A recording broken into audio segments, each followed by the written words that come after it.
Hello, everyone. Welcome to the Dr. Sophia ObGyn Podcast. I'm an ObGyn practicing for over 15 years in my native New York City, and I love to help women learn about their bodies, empower them, and embrace themselves. On this podcast, we talk openly and with heart about all things affecting women, from pregnancy, menopause, periods, sexual health, fertility, and so much more. Disclaimer: this is general medical information based on my professional opinion and experience. For specific medical advice, please refer to your physician. Hello, everyone, and welcome to the Dr. Sophia ObGyn Podcast. Today is episode 50. 50! 50. Touseef, can you believe that we are now on episode 50?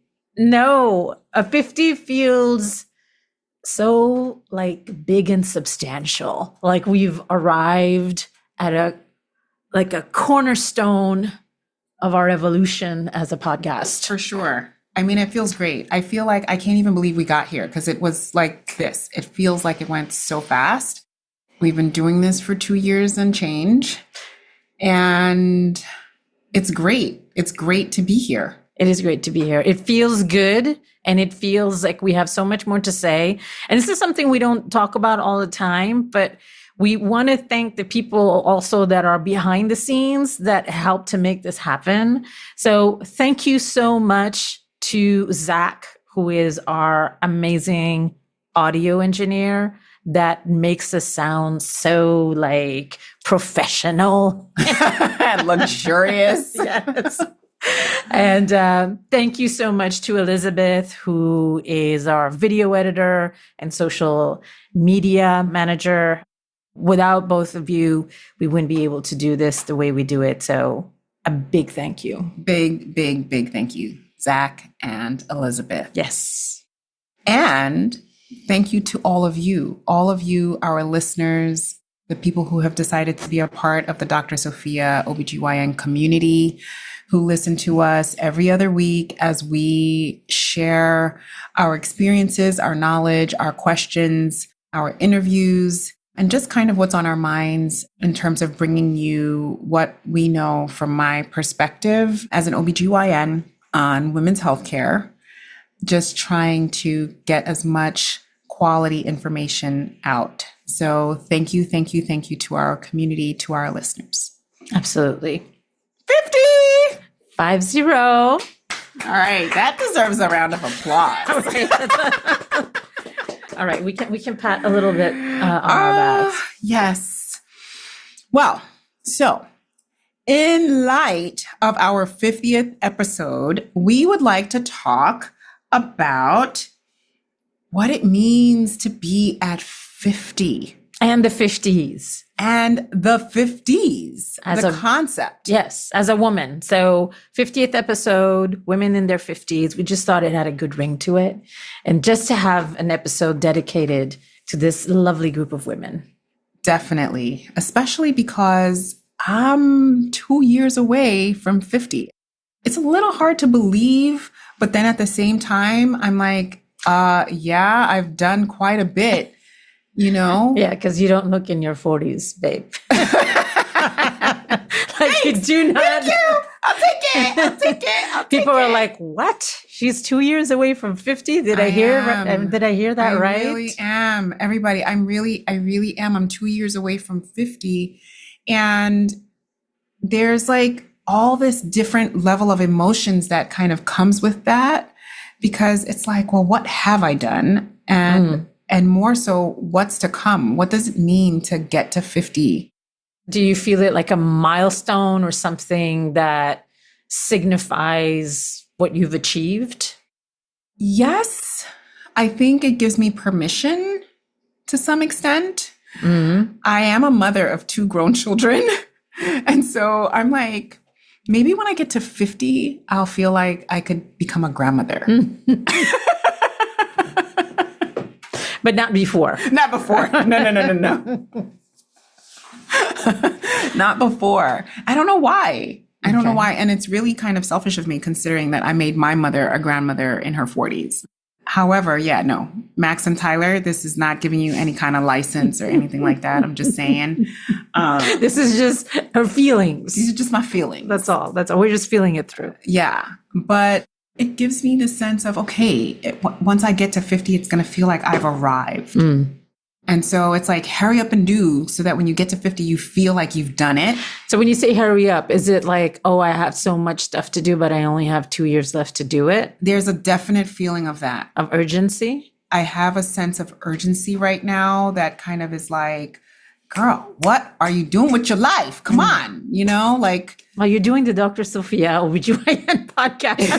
So that's the good thing. Because when I first met Dr. Sophia, she wanted to do this and it took a while to actually start it. So you can check that off. At least you totally have.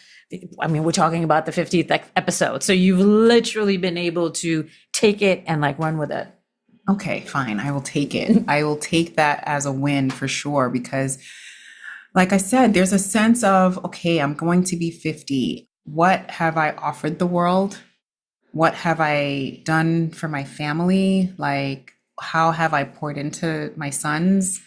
Have they become responsible adults? Have I created good, solid adults?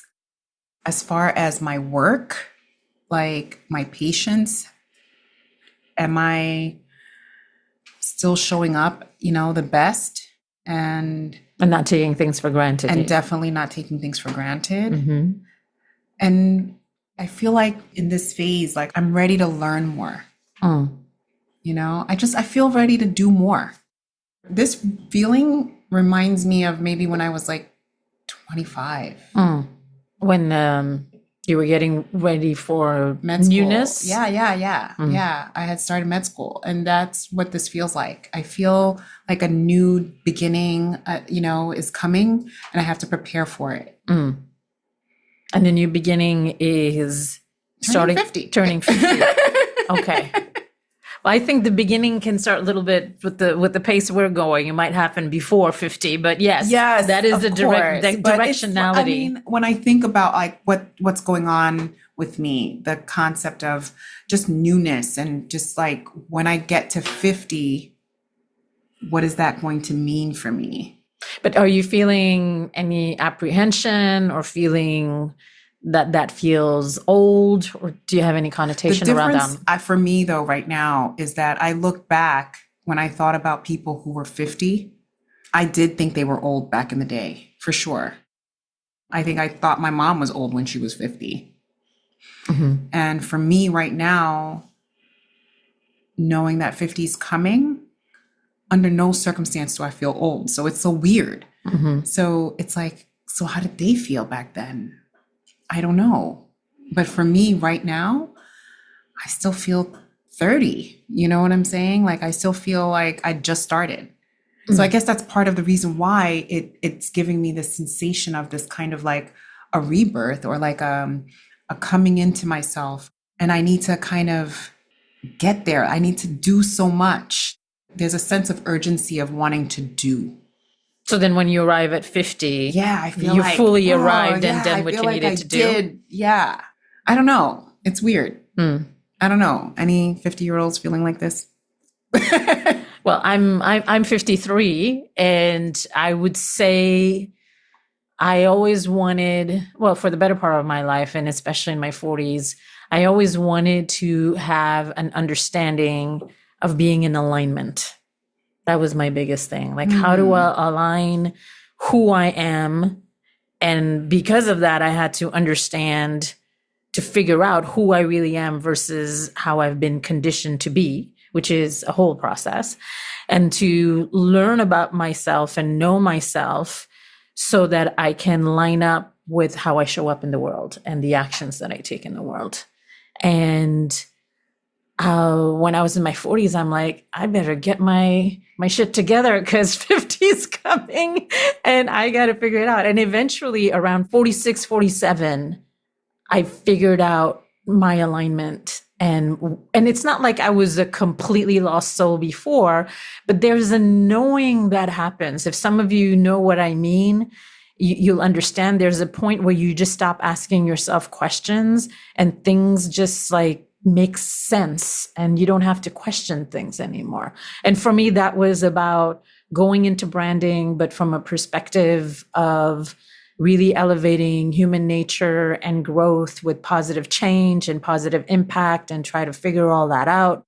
But when I understood that, I was just like, oh, okay. Now, and that was a, when you're talking about this newness, for me, it was when I got on there and when I was like 46, 47. And now that I'm 53 and I've been on that road now for about 6 years, there's a greater like groundedness. And it feels lighter. As much as 50 could feel heavier because you're older, I feel lighter. I feel that I don't have to think about all the other things that I used to wonder about and try to figure out what to do with it because those thoughts aren't there anymore. Is it the kind of like, I don't care? Or what is it? It is a little bit of, I don't care what people think, but for me anyways, because I've been a seeker for the better part of my life, and now that because I know being a seeker and now I'm on that path, I'm on the right path, doesn't mean that I will never veer from it. I believe that the more you learn about yourself, the more sometimes you will shift different things. It's not that we change as human beings when we evolve, like reinventing yourself. I don't really believe in that. I believe more that the reason why you change is because you're going in deeper layers of yourself. Yeah. I think that that's actually a really great point, that concept of just finding out deeper layers of yourself. I think arriving here kind of feels more like you're willing to do the deep work without fear. And also, I just am going to say what I think, and I'm okay if it doesn't make sense. Where before I had ideas and I would keep it to myself because I was like, well, they might think I'm crazy or they might think I don't know what I'm talking about. I just don't care anymore. That part, that is true. You asked me, is it because you don't care? I just don't care. I'm just like, well, I'm just going to say what I think. And if it doesn't land, it doesn't land. But it is true for me at that point in time. Really, the reason why I can be this way, because I did a lot of work in my late 40s, is I learned to be more gentle with myself. Okay.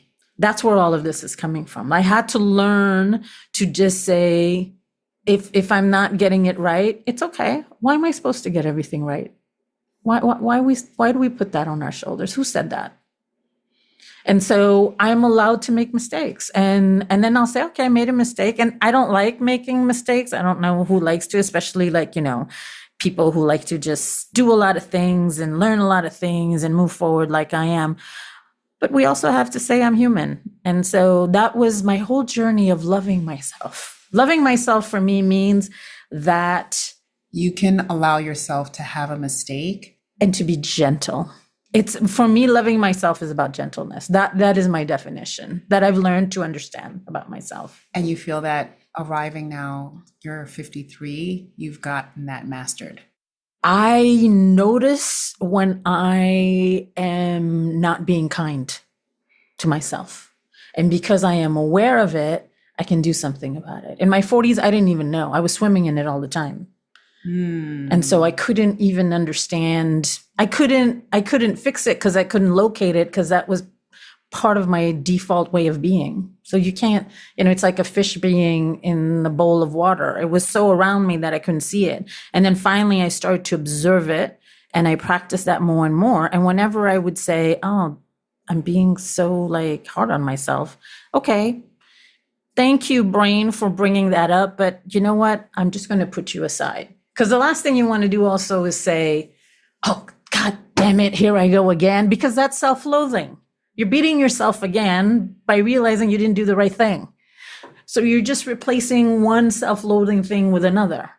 So instead, what you need to do is actually Okay, I'm observing. You have to like literally be like a detective and say, okay, this is what's happening. Okay. All right. Well, thank you for that feeling, brain, but I'm going to decide to go with gentleness. Can we explore that? And slowly, like almost wean yourself off of it. And it took a long time, but it's really a lot about awareness and repetition. And honestly, what I'm telling all of you right now is a lesson in neuroplasticity. This is not me inventing this. Okay. I've learned, I'm a nerd, as all of you know by now. So I read a lot about neuroplasticity and try to figure out what is a kind way for me to brainwash myself in the brain and life that I want to have versus the brain that has been brainwashed because of living in this society. I think we need to break it into smaller parts. Okay. So first thing I feel like you were trying to say is basically, how we've been brought up and how we live in this society already kind of puts a lot of pressures on us, and in terms of how it creates us and how we treat ourselves. And so basically what you did was take real ownership of how you're showing up to yourself, being very aware of yourself, your own feelings, and then deciding to take the high road, almost like be like, it's okay. You're okay. You don't have to be perfect. You don't have to show up this way, and telling yourself if you've made a mistake that that's okay. You can move on from it. Is that kind of the concept? Yes, kind of the concept. The thing, it's not because I'm trying to take the high road. So that concept wasn't there. It was more, I don't like the way I feel about myself when I don't do something right. So what's a way, how do I want to feel?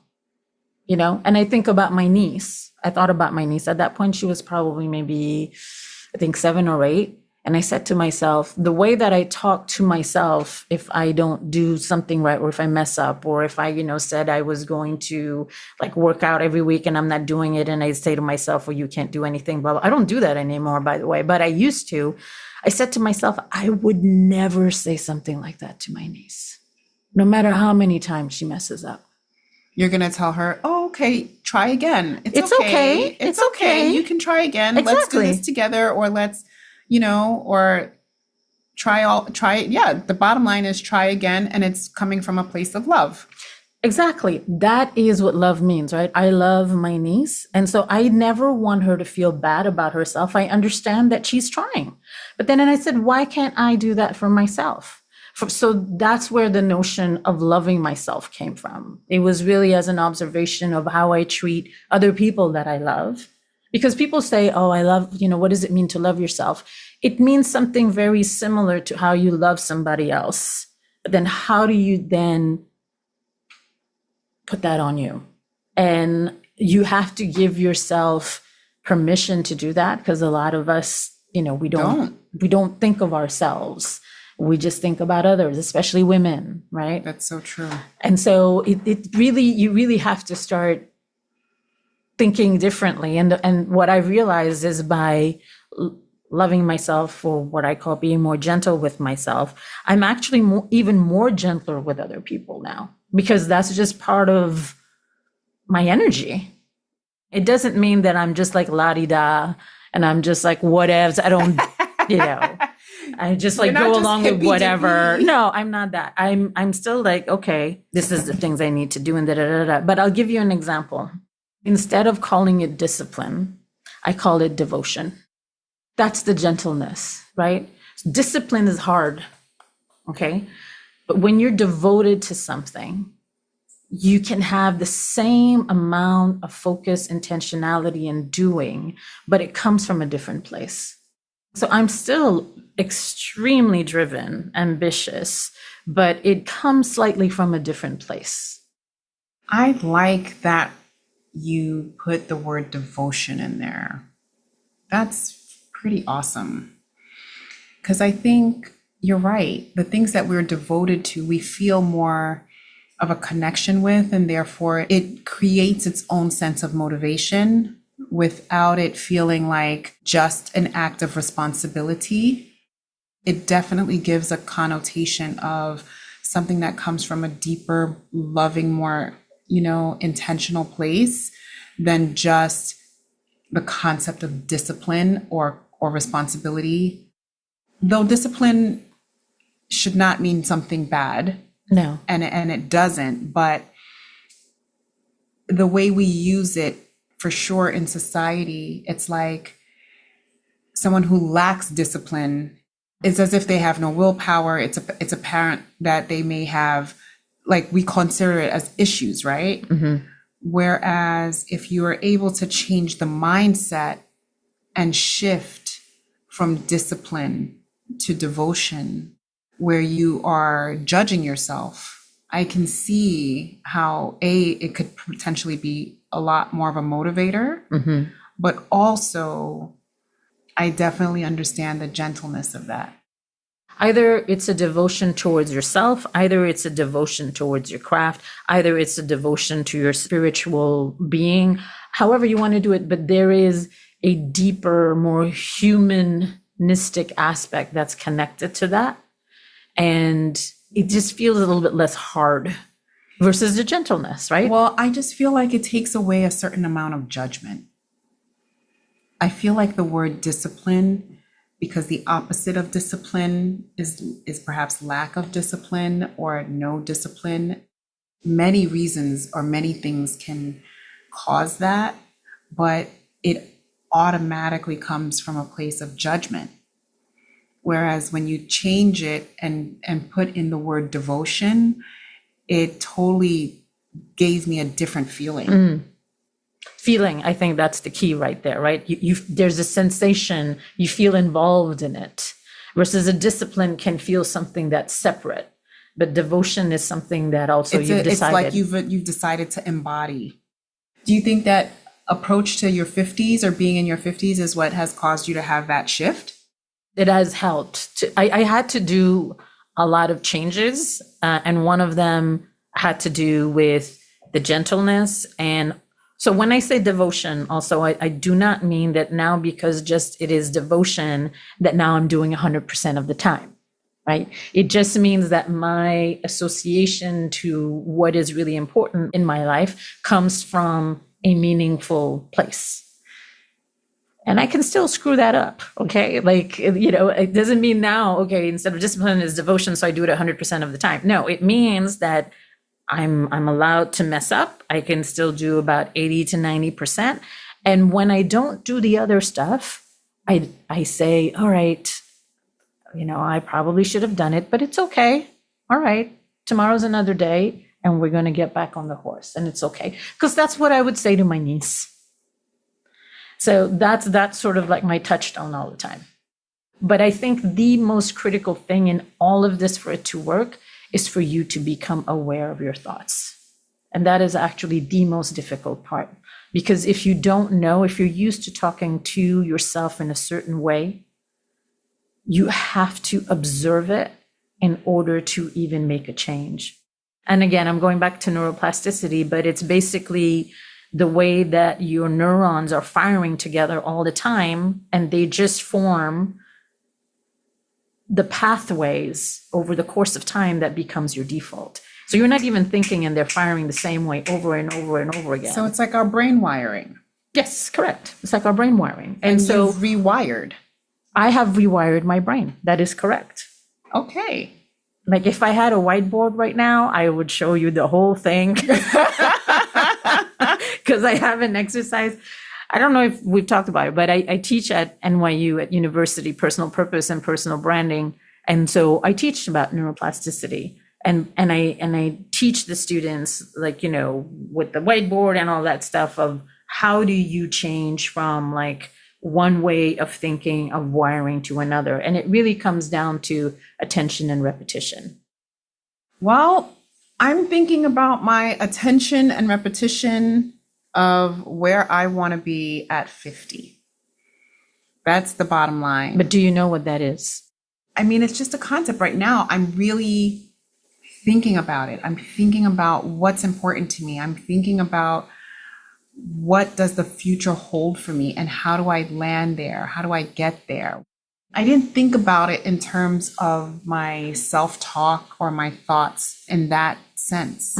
You know what I mean? Like it didn't dawn on me like that. Once you like zero in at that level, like you can literally change all the wiring. And if you change all the wiring, you change all your thoughts. And if you change all your thoughts, you can change all your actions. If you change all your actions, you can change how you show up in the world and have different consequences in accordance to that. And, you know, this is something that I learned a lot in 45, 46, 47. And I still try to be conscious of them. If I started to do this at 46, it means that from the age of, I don't know, we start to get brainwashed, I think around the age 5 or 6 or 7 up to 46. That's 40 years of brainwashing, right? And I just started to become more aware, like really consciously more aware on a regular daily basis for 5 years. Like I have to keep, it's like muscle, like, you know, it's a muscle that it's not like, oh, okay, I'm done one time. Goodbye, Charlie. I'm good to go. No, it's something that you have to keep going at it because or else you might go back to the previous default. So neuroplasticity basically means, as opposed to what was believed like 20, 30, 40, 50 years ago, that you have gray matter and once you hit 50 or 60, you can't learn everything. You know, you can't learn anymore. You can't learn anymore. Like, you know, you can't teach an old dog new tricks. That is actually completely false. And they've proved that by literally seeing how, depending on if you're learning something new or if you're getting a new habit, that you will start to wire differently, and what you're not using anymore will literally like disconnect to the other neurosystems of your brain. Well, that actually makes tons of sense. It's the reason why even when we think about like risks of Alzheimer's and things like that, that the concept is you got to just keep using your brain, whether it's through puzzles and different things as we're aging, to continue to keep learning new things in order to kind of ward off, you know, Alzheimer's disease. And the concept of constantly staying active and kind of feeding your brain, not just with what we're eating necessarily, though extremely important, but also how we're literally, what we're taking in with what we're learning and what we're doing. So I get that. I get that. To create new neural pathways. Neural pathways that, yeah, that makes sense. So I think the more that you learn and are curious and try a new hobby even, you know, or anything like that, that is actually so good for brain health as a whole. And also keeps lives more interesting. More interesting. Yeah. I mean, I feel like life is just getting more interesting. That's the best way to put it, right? We think about how like, oh, I just wish I were young. And the reality is that I don't. I really love where we're headed, where I'm headed. This part of the journey is way more exciting for me. This concept of just being confident in who you are, the things that you do know, and my desire right now to learn more is so high. Just to be big and bigger, to bring more to my patients. So that is the thing that I feel is really a driver for me. I mean, I love that. Big is it, let me tell you. And I will say that being in my 50s, it's the best. It's even better than the 40s, like seriously, because there is such a comfort with oneself also. You know, I've been in this body for a damn long time and I've seen it go up and down. And it's just a really nice feeling. I mean, I'm very lucky because now I've learned how to really be comfortable with myself, enjoying myself, and also taking risks and trying something new. And like I literally started a new company a year and a half ago. And we started this together two and a half years ago. And so, you know, you talk about newness, it's all about new. Like for me, I'm completely starting all over again. But this is the most grounded place from where I'm starting things. And it feels great because I am so blessed to say this. I am so in alignment that when I'm working, I'm not really working. I'm really just doing the work that I've always asked for, but didn't know what it was. And now I get to do it. Just creating. Just creating, thinking, strategizing, bitching, like anything. it's not that it's not hard work. Sometimes it is, and sometimes I don't want to do it, but I know that it's all in alignment. Considering where I was before, I am very, very content. And this is one thing that I heard, that, there's a saying of sometimes you need to stop and smell the roses. If you're in alignment, you actually don't need to stop and smell the roses, because you're smelling the roses all the time. That's what alignment means for me, is that you just feel like, okay, like this is great. I don't even know what Saturdays and Sundays mean anymore. Before I was just like, I can't wait for the weekend. I don't even know what that means, because for me, every day is a good day. Don't we all wish we were Touseef Mirza? Listen, keep seeking. You will get there. You just have to be a seeker. That's what you have to be. Well, so our 50th episode. Yes. We're talking about me approaching 50. Of course, Touseef already being in her 50s. Yes. I'm happy that we are sharing this side of getting older, this part of aging, so that people can see that just because we're aging doesn't make us less happy. If anything, I feel I'm happier in my life right now than I've ever been. And the concept that I can continue to get happier is phenomenal. And there's no part of me, though I hope that I don't wrinkle fast or get gray hair. Well, I have gray hair. And you look fabulous with your grays. Thank you. I try to rock it with my hair. Yeah, you're doing an amazing job with your gray hair. And the interesting thing is that I don't dye my hair. That's amazing. So I feel exceptionally blessed. I get that, I think, from my dad's side of the family. So it's not to say that I'm rushing that side of things in terms of the aging process, but if it happens, I'm welcoming it. I feel like we need to talk more about this concept of aging happier. I hope that by, the conversation we're having right now, the only thing that has come out, like really like over indexing, is really how amazing it is to approach 50 and be in their 50s. Yes. I wish I had more voices like these when I was in my 20s, but also maybe the women at that time were more brainwashed. We're talking about brainwashing before. That's true. And so they really were in a mold way more than we are. Yes, because right now we're like in this, like, I know when I talk to my patients as they're aging, and I'm just like, well, how can I help you to live a more vital life? And the concept of vitality is so important to me. And it just means that I can age in a way that my body feels stronger. I can age in a way that my body is healthier. I can age in a way that my spiritual growth is growing. I can age in a way that I feel smarter, and I don't think that was the way we thought about getting older. No, because as women, we were basically supposed to just have babies, right? Then once you stop having babies, you're useless. Correct. And therefore, at that point, you're older. And so then all bets are off. While now is like a whole other ball game, which is you can do whatever the hell you want with your life. It just, in terms of new connections, this is a time, I know for me, I just got married. And it's been really amazing to have this new connection in this new relationship. And I feel so much better just even in my body to be able to love even harder and stronger now. And you feel more grounded in who you are in the relationship. 100%. 100%. You're not trying to be somebody else. I don't have to be I'm showing up exactly as Sophia every single day. I literally have told her, I said, you look even more grounded now. I mean, you were pretty grounded before, but now it's even more.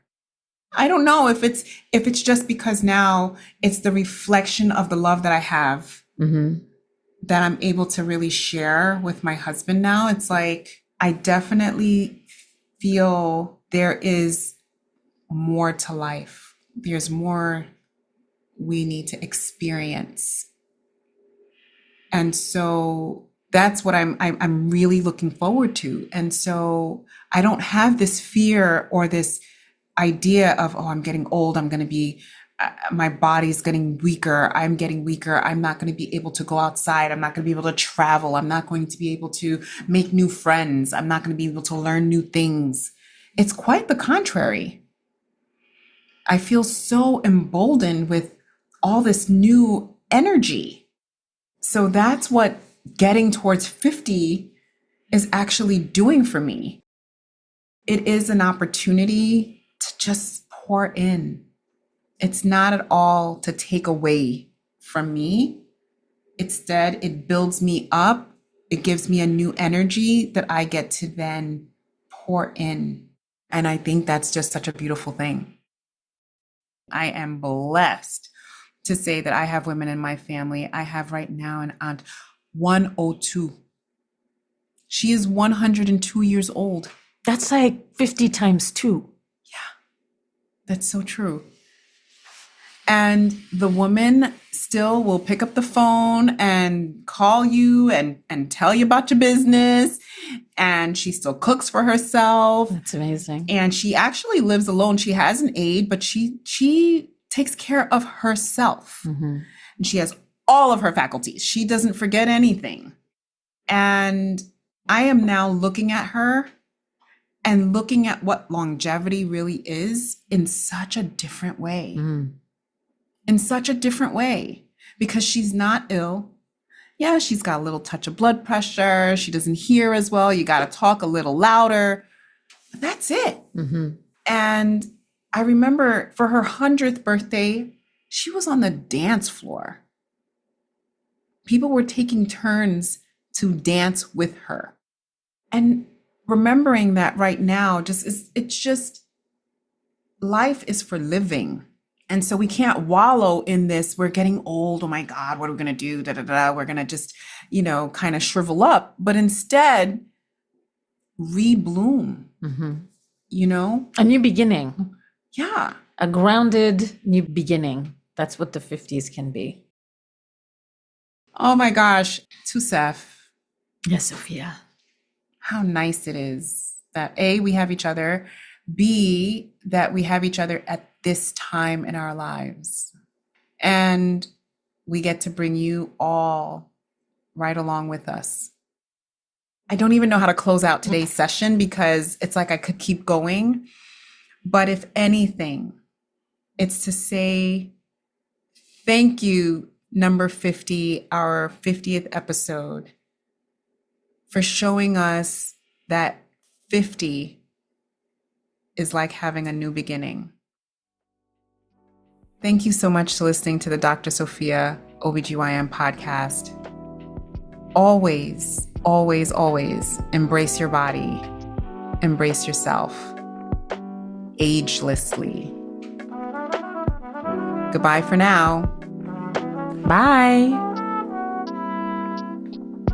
This is general medical information based on my professional opinion and experience. For specific medical advice, please refer to your physician. Until next time, embrace your body, embrace yourself.